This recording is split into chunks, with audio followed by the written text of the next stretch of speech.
And welcome to Montevideo. Join us as we explore the vibrant culture, stunning architecture and beautiful coastlines of Uruguay's capital city.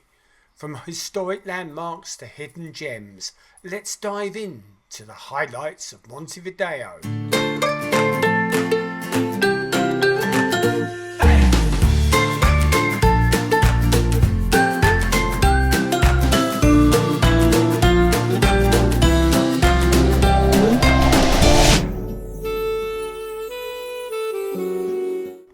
Hello and welcome to Montevideo, Uruguay, on day 14 of our Antarctica cruise, our penultimate day.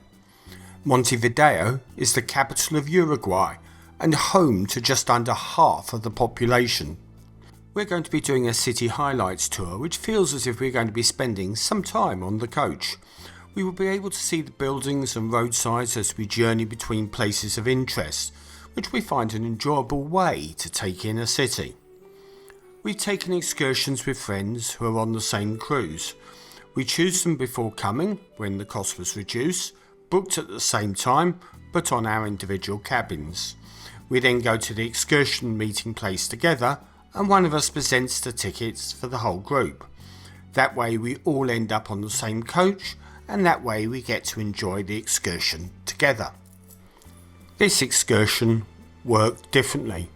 When we got our tickets, we noticed that we were given different excursion meeting times. So a quick chat with the concierge, and they confirmed that what we've done previously was the way to approach it. However, when we tried to go up together, we were told that you couldn't change the excursion time, as every single coach was fully booked. We never found a solution to this problem, and when you find out you have the issue, it is obviously too late to do anything about it. So unless you're really lucky and the coaches have some spare capacity on these excursions with multiple timings, you will probably end up on different coaches. It is what it is, and ultimately we took different coaches. Out of all the excursions we took, this was probably the best one for that to happen to. It was the only occurrence that we actually had. So we ended up comparing notes when we met up in the evening. We're now at our first stop, which is the Plaza Independencia, and this is the most important city square in Montevideo. It was laid out in the 19th century and has a number of prominent buildings which face the square, which includes Placio Salvo, Solis Theatre, Estevez Palace and the Executive Tower. It has also been stage for numerous public events as well as political rallies.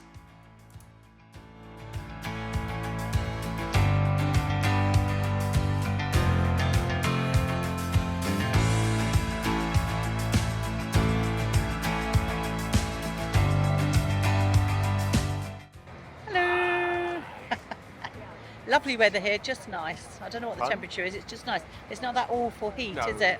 It's nice temperature. Yeah. It's quite a nice square actually. It's beautiful actually. A breeze blowing through it. She said it's like this all year round, this temperature, it'd be great. This is the monument to General Jose Gervasio Artigas, a soldier and statesman regarded as a national hero and the father of the Uruguayan nation. His ashes are interred in the mausoleum that is underneath the monument.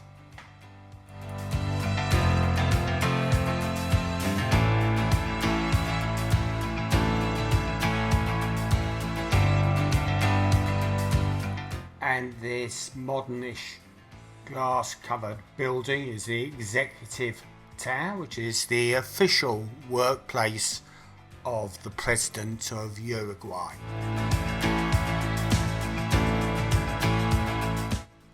Originally conceived as a hotel, Placio Salvo is now a set of offices and private residences.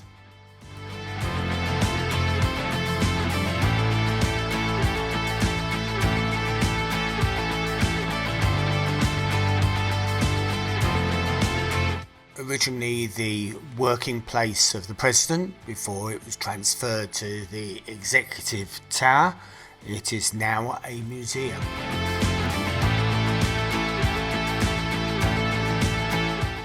The gateway of the Citadel is one of the oldest parts of the city, and it's one of the last remnants of the wall that originally surrounded it. In 20 seconds time I'm going to have to defend myself. From where I was standing, it only said don't walk your dog on the grass, not to not walk on the grass. That's my defence and I stay by it. Just done and you've got told off for? I didn't get told off. Yeah, because you can't hear, but it's forbidden to go on the grass.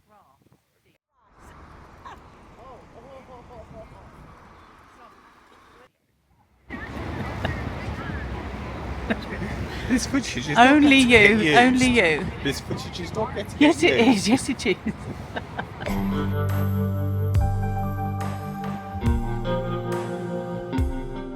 It was a really worthwhile first point of interest to visit, giving us some superb insights into the Uruguayan government and the history of Uruguay.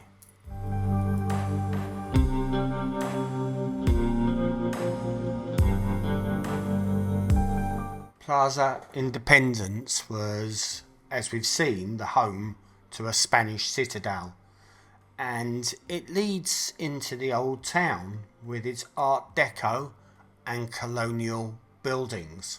So it's back on the coach and on to our second stop of the day.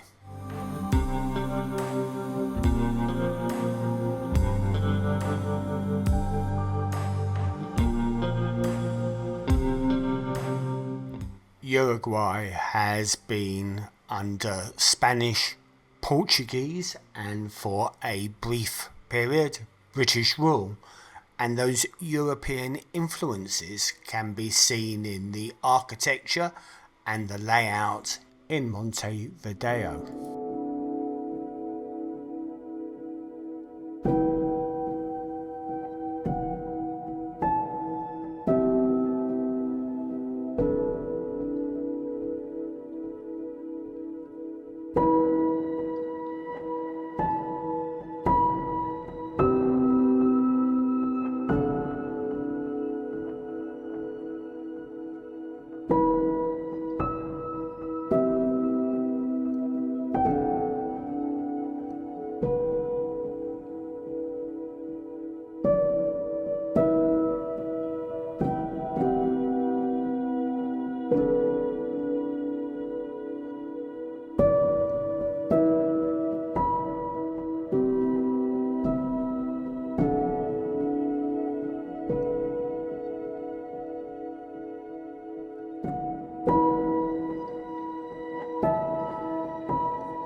We have now arrived at the Legislative Palace that we mentioned earlier, the one where the President and the Vice President are sworn in.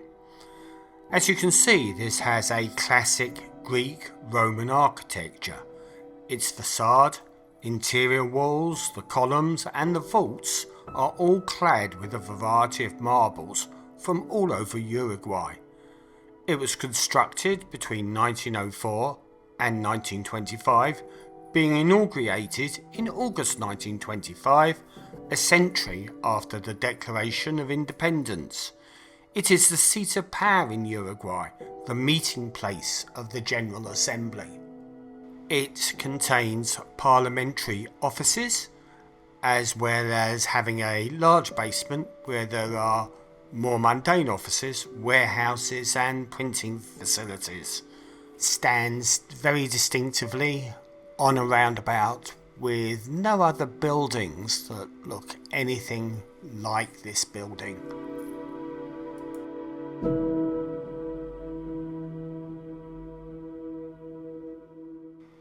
As you probably know, I like a bit of street art, and on one of the walls as you drove away from the palace there was a lovely selection of street art. Unfortunately I couldn't get any nearer.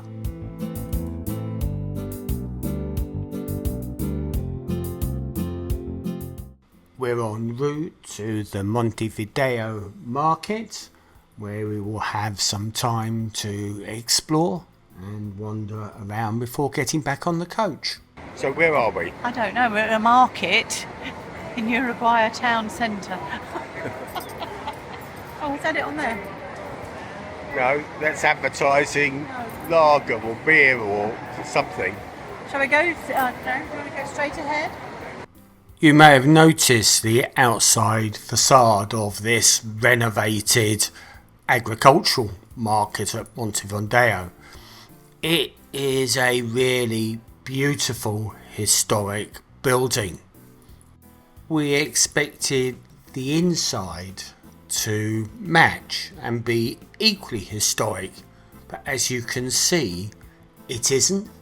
It's like any other modern market inside.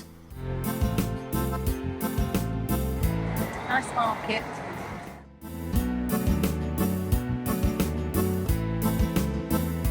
We found a typical modern market which sold a wide range of food produce, meat, fruit, vegetables, as well as bread and also locally produced specialty goods. These included artisan pieces such as jewellery and clothing. Around the outside of the main stall area there were a number of restaurants selling quite a variety of meals.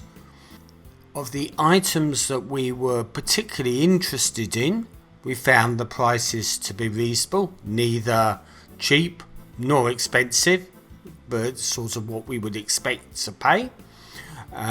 We spent actually a nice time looking at the various stalls and taking in the sort of produce and the people that were there. It did seem as if a large percentage of people there were tourists, and they were probably doing a very similar tour to the one that we were on.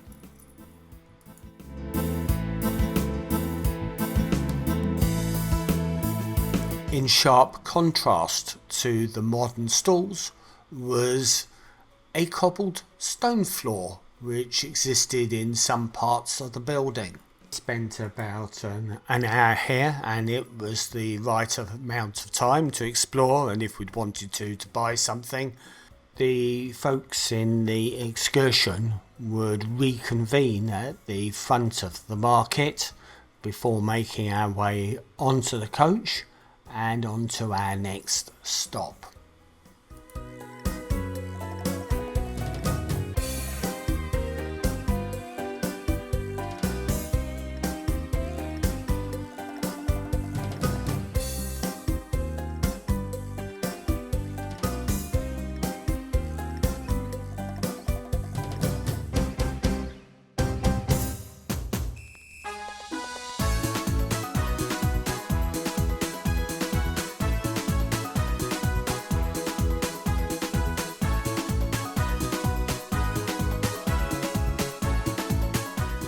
Montevideo is the capital and largest city of Uruguay.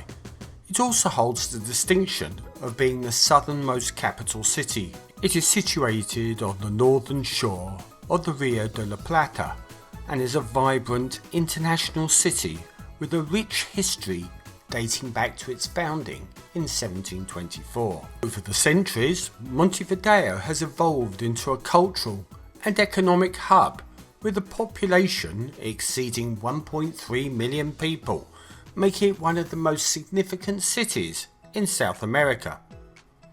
Its international character stems from its role as the regional financial centre, holding numerous multinational corporations and serving as the headquarters of the Southern Common Market. It parallels Brussels' role in Europe.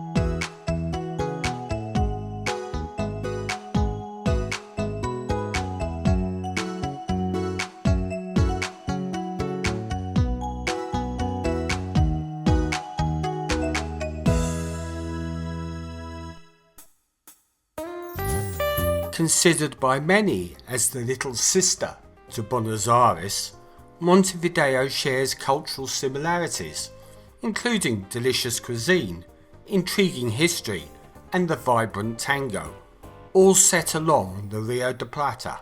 However, Montevideo offers a more tranquil, laid-back vibe. It's known as one of Latin America's most liberal cities. It boasts a diverse array of activities, including lively music, theatre and arts scene, numerous museums, notable sports teams and ample outdoor leisure spaces. The city's architecture is a captivating mix of colonial, Art Deco and modern styles that reflect its rich history and diverse influences. Montevideo, in addition to its cultural attractions, is notable for its well-developed infrastructure, high quality of life and friendly, welcoming atmosphere, making it an appealing destination for visitors and residents alike.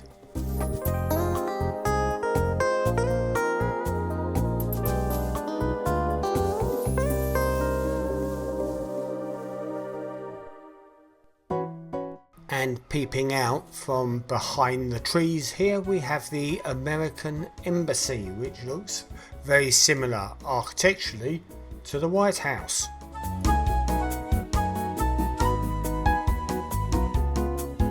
And like the Argentinians, the Uruguayans love a good football match, and this is one of their larger stadiums, seating about 25,000 spectators, opened in 2011.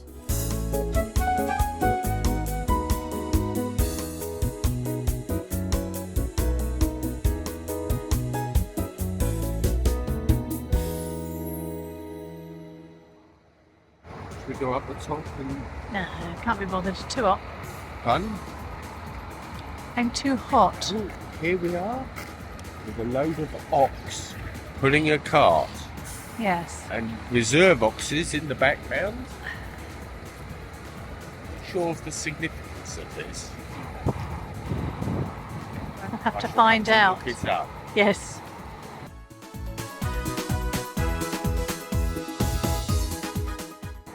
This is what you get when you're on a when you're going on a trip. You get a sticky. Yeah. We're on bus 11, you see. So you can't get lost really, can you? What? I've always wanted. But Steve does try and get lost.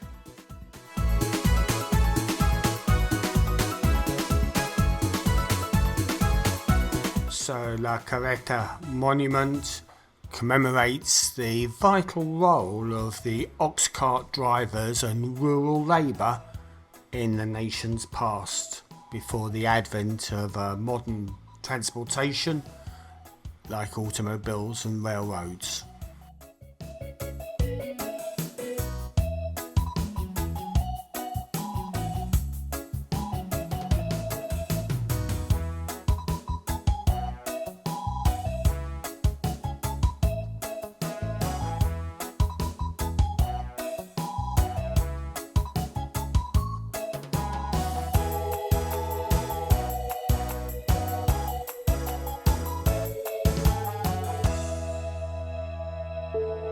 So this is the last port of call on our Antarctica cruise. Tomorrow morning we will arrive back in Buenos Aires, and the cruise part is over. We do have a couple of more days in Buenos Aires, so it's probably worth a small reflection to think about what we've experienced and how we found the cruise, given it wasn't one of those cruises that everybody else seems to do, which are the expedition cruises. This was a scenic cruise going through Antarctica. We have both agreed that this has been a truly fantastic experience, as we have seen parts of the world that we can only dream of, which, whilst there is a real sense of isolation, there is also a real sense of all of the beauty that we saw on the cruising parts.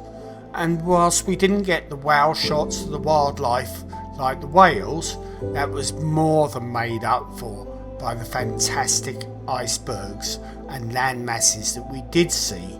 Those are really incredible. You sort of think monotone, but there's a real depth to the colours in the ice and also in the ocean itself. All of the ports and places that we have visited, the cultures we've experienced and the friends we met along the way have made this cruise part of the holiday truly fantastic. We've said it before, but if you ever have the opportunity to see Antarctica, it is well worth taking that and experiencing it for yourself. Surprisingly, Joanne also enjoyed the city aspects. Normally, she likes experiencing the wildlife and the landscapes and can let the city side go. But on this particular cruise, she found the cities fascinating and enjoyed her time in them.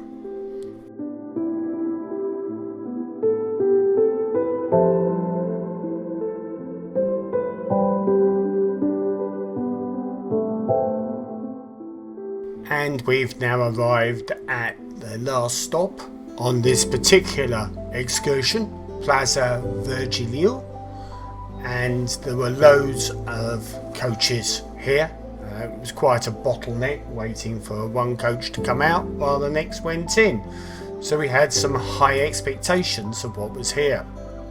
This is a public square and it has a couple of monuments in it and some superb sea views looking out over the bay, mainly taking in the views of the coastline that we've actually just come up.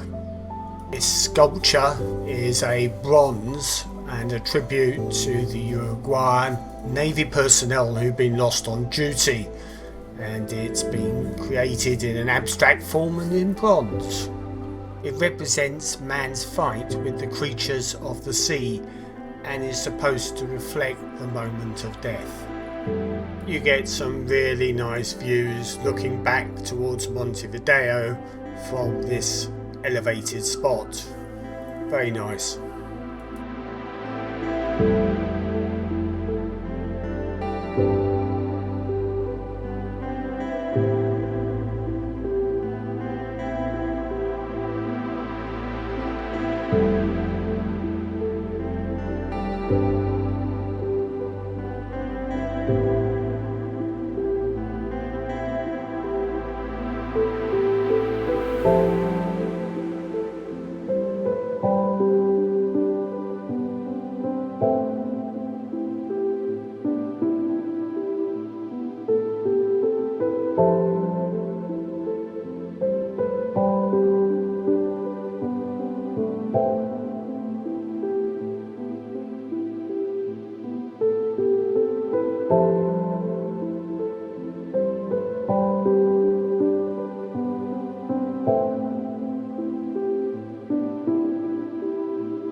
Nice breeze here, actually. It is lovely breeze, actually. Comes straight in off the sea, so, but it's not. Yeah, it's nice. Not Yeah, very nice. Actually gorgeous.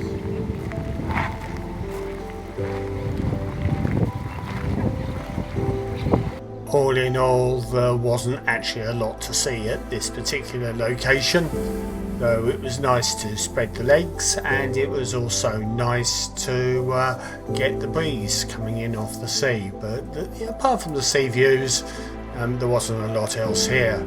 Anyway, we got back on the coach and made our way back now to the ship.